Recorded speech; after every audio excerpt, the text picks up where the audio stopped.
I'm Austin Wolf, a senior systems engineer with Centrify, and I appreciate you joining me on today's conversation around Centrify delegated machine credentials. So first, where I'd like to start is with a background of the traditional enterprise. Now, I don't mean to imply that traditional is antiquated in any way. Here we're talking about an enterprise that we've grown to know and deeply understand over the years. So this might be an enterprise that involves a domain, potentially a handful of domains. There's a variety of trust relationships built throughout, and typically they all reside within one forest. At Centrify, for approximately 17 years, we've provided value to our customers through a central management plane for this environment. But as we've continued that walk with them, we've seen this environment change. We've seen a need for additional management. We've seen teams adapt to the risk as that increases. So while we have the answer to mitigating a risk in a traditional enterprise, the question is, how does Centrify provide value in the modern enterprise, in the enterprise of today or the enterprise of tomorrow?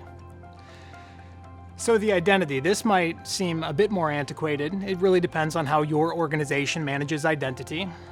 Within the context of a traditional enterprise, identity is human identity.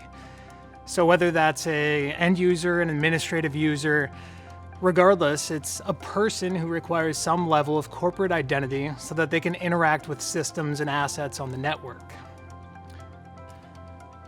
So with these identities, Centrify has been providing an identity management solution. We're able to ensure that the right user has the right access to the right system at the right time. Perhaps workflow is necessary in these environments, perhaps session recording as well. The question here is, how does Centrify continue to provide value when the identities are anything but human? Next is privilege. So Centrify has been providing a great deal of privilege management value for our customers. Whether it's an end user, really anyone in the environment, they require some level of privilege and time within the environment. Now, as the environment evolves, as we have multiple federated user stores coming into the picture, we have a move from an on-premise Active Directory with on-premise applications to an environment with federated user stores and workloads that are in the cloud. It's just not as simple as mapping a role assignment or a privileged role to an LDAP assignment. So what I found I think most interesting over the years is the breadth of access required by any individual user. As these environments expand, so too does the user's access, and so too must Centrify's value proposition. So now, given the understanding of privilege access management within a traditional enterprise, what I'd like to do is focus on a traditionally underserved area of our space. It has less to do with the traditional enterprise. It has a lot to do with the privilege and the permissions needed within an environment, but it has nothing to do with the identity of a human user. So for this discussion, what we're talking about is applications. Much like administrative users within an environment, an application requires some level of privilege, and that might be a business application, it might be a web service, a custom software solution. At all times, there are applications collaboratively working with one another, requiring that privilege and requiring that permission. There are many approaches to the governing of those privileges and those identities, and they typically revolve around using service accounts. So here on this slide, we see humans, right? That's a pretty straightforward approach to the management of identity, especially vaulting identities. When we remove humans from the conversation, and in their place come applications and microservices, we're then looking at, again, service accounts and OAuth 2 clients and API code. On a maturity scale, you might see hard-baked credentials at the lowest level, just simply putting passwords in clear text within a script. Next, the use of, as I mentioned, the OAuth and the API code. As these service accounts continue to proliferate throughout an environment, we are always increasing that attack surface. This is the issue with traditional AAPM. There are a number of different ways of managing permissions, many ways, and it's that, as well as the fact of not being able to granularly control permissions and increasing the number of service accounts that's at the root of the problem. So, this within let's say the framework of DevOps, knowing that speed and efficiency is key, this is a set of tasks that are generally used for an application to consume some service from a password vault, in this case checking out a secret, for that application-to-application password management use case. With regulation, we can see that the consolidation of identities and the managing of privilege and the reduction in the overall account numbers, it simply does not jive with what we're seeing on this slide. It's not scalable. So how does Centrify help? Where do delegated machine credentials fit into this story? To begin with, we don't worry about providing individual identities to each individual application. We don't plan on creating an OAuth 2 token or API code that we will manage in the vault for every application or microservice. Instead, we provide an identity for the system. And so how this looks is a system will enroll to the Centrify platform.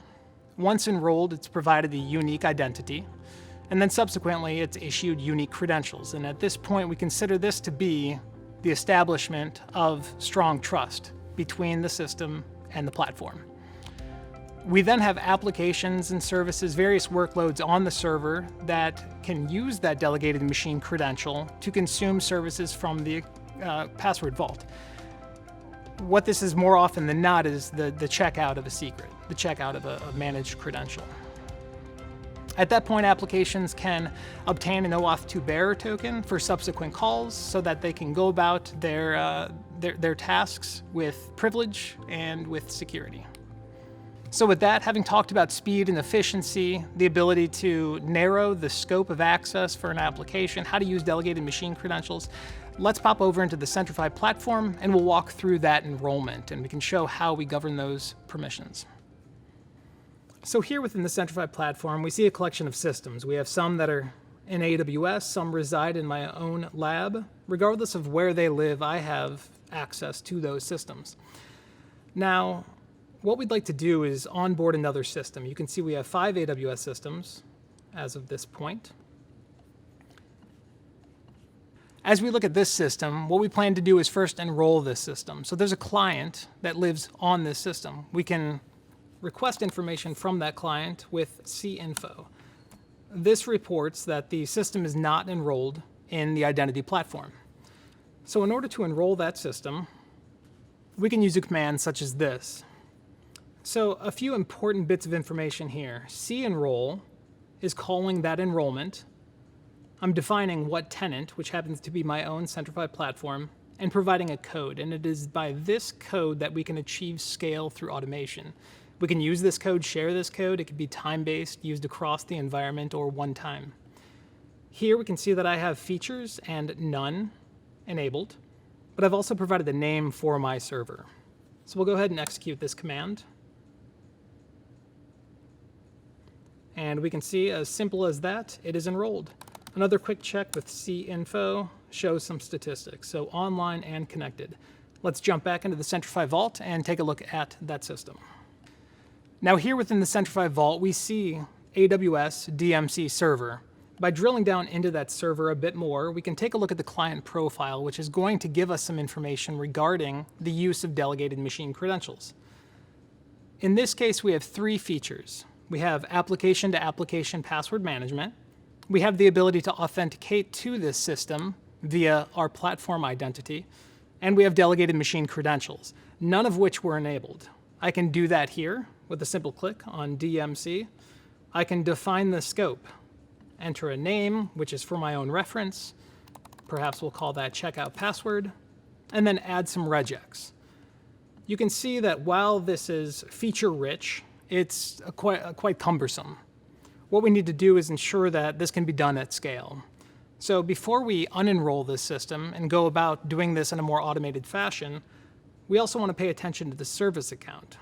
So this service account is the identity of the delegated machine credential. We can see AWS_DMC_server, then given a name. This is the identity that workloads would use in the future. Now, a quick unenroll command will remove this system from the Centrify platform. For that, we'll run c unenroll.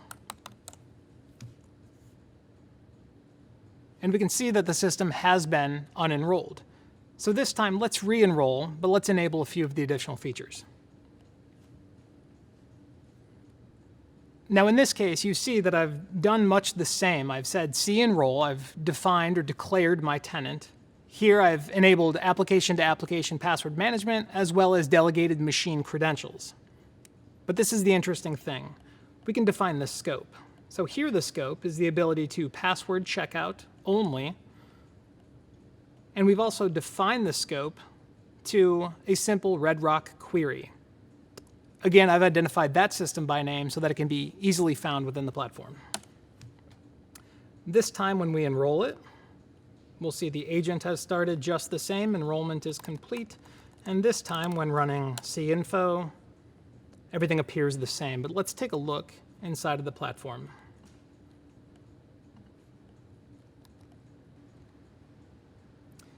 So here again, we have the server within the Centrify platform. We'll drill back into that.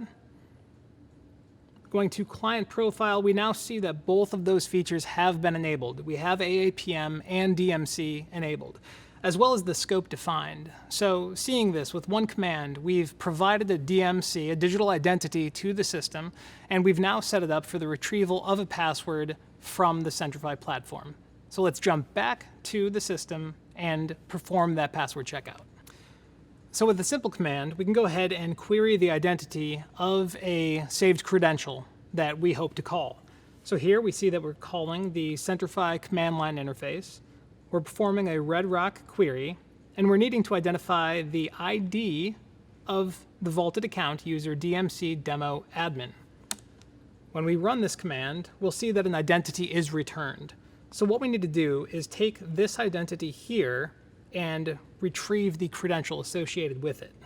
Again, that is done with another Centrify command line interface call.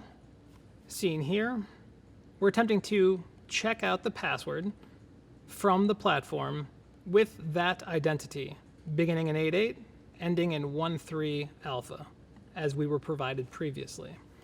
So now when we run this command, we'll see that the password was returned. It's at this time that applications, various workloads on a server, could obtain a OAuth 2 bearer token for subsequent calls, but it's through this DMC that they have the ability to gain access, check out secrets, and do whatever it is that we've scoped them to do. Now to recap, what are delegated machine credentials? Delegated machine credentials are system-based credentials. Why do we use them? Well, we use them because of the security risk associated with hard-baked credentials, or those credentials that are put in clear text within application scripts today. We see the traditional approach to AAPM being the use of OAuth 2 clients and API code. It's those codes, those clients, those service accounts that are being demanded by regulation to consolidate or entirely remove. And when do you use them? Really, whenever you're needing to eliminate those passwords, when you need to increase security, reduce risk, and so forth. I hope you found today's session useful. I appreciate your time, and if you want some more information around Thycotic Centrify, please visit www.centrify.com.